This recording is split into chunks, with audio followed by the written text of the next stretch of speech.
alam mong kayang-kayang makabawi ng team nyo kung meron kang player na kagaya ni Stephen Curry na may pusong champion na handang bumuhat sa basketball team nyo. Usapang basketball na naman tayo mga tropa. Talo na naman yung Golden State Warriors, 123-115 kontra Phoenix Suns. Ito yung tatlong dapat nilang gawin para manalo na uli sila at magbalik na sila sa pagiging contender. Pero bagong lahat, huwag kalimutan mag-subscribe and share para sa marami pang usapang basketball. Let's go! Number 1, i-improve yung interior defense or yung depensa sa ilalim. Matagal ko nang sinasabi na talagang problema ngayon ng Golden State Warriors yung depensa nila sa ilalim or yung interior defense. Kasi nga wala silang blocker or yung susupalpal kung sino mang makalusot dun sa unang defender. Alam nating small ball ang laro ng Golden State Warriors pero kailangan talaga nila mag-adapt ngayon. Tingnan mo yan, no? Walang kadipe-depensa yung ilalim nila. Simple lang cut niya, no? Tapos simpleng pasa lang, oh. Tapos wala na bumabantay sa ilalim. Kayang-kaya ng dakdakan. Number 2, panatiliin yung mga bagay na nagagawa na nilang tama. Chris Paul at Darius Saric, ang ganda talaga ng kuha ng Golden State Warriors dito. Kahit alam nating nagtatatalo sila ngayon, nakikita mo talaga nagbiblend na sila sa team.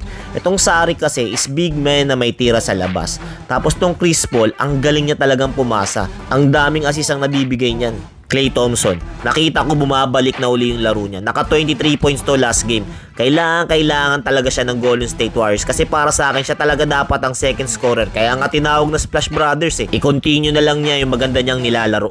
Stephen Curry, ang alamat. Sinasabi nga natin siya ang best shooter of all time. Kailangan talaga ngayon siya ng GSW. Ngayon nagtatatalo sila. Kailangan talaga yung leadership niya. Wala na iba talagang bubuhat sa GSW kundi ito si Stephen Curry. Kailangan na niya ipakita yung leadership niya hindi lang sa paglalaro ng basketball kundi pagiging vocal niya sa mga kampi niya kung anong dapat gawin. Ang taas ng respeto ng mga kampi nito sa kanya. Number 3, improve yung kaya nilang gawin at lalo pang palakasin ito. Andrew Wiggins, kailangan na talaga siya ngayon ng Golden State Warriors.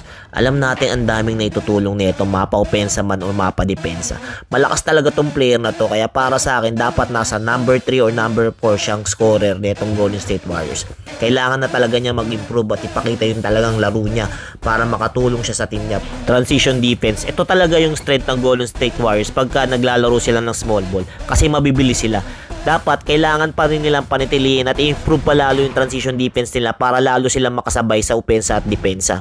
Mga scrappy play at hustle, ito yung nagpapalakas sa Golden State Warriors. Yung puso nilang lagi makuha yung bola, mapa-depensa man at mapa-opensa.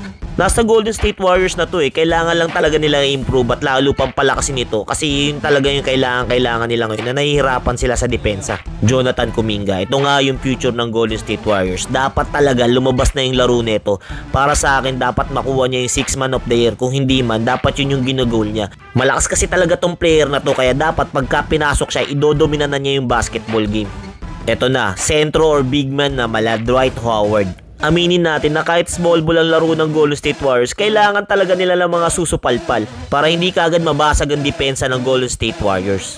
Draymond Green, kahit ano pang sabihin nila, ito pa rin ang puso ng Golden State Warriors. Kahit sabihin pasaway to, or mayabang, or maangas, ito talaga yung bumubuhay sa depensa ng Golden State Warriors. Kailangan talaga nila yung laro nito ni Draymond Green kasi ito yung nagpapalakas sa Golden State Warriors. Yung grit and grind nito, yung tapang at leadership nito sa depensa ng Golden State Warriors. Yan mga tropa, pag magawa ng Golden State Warriors for sure, mananalo na naman sila uli at magiging contender na naman sila ngayong season. Nasa Golden State Warriors pa rin ang tiwala ako. Kayang-kaya nilang manalo uli dahil natin kalimutan natin kung gaano kalakas ang puso ng champion.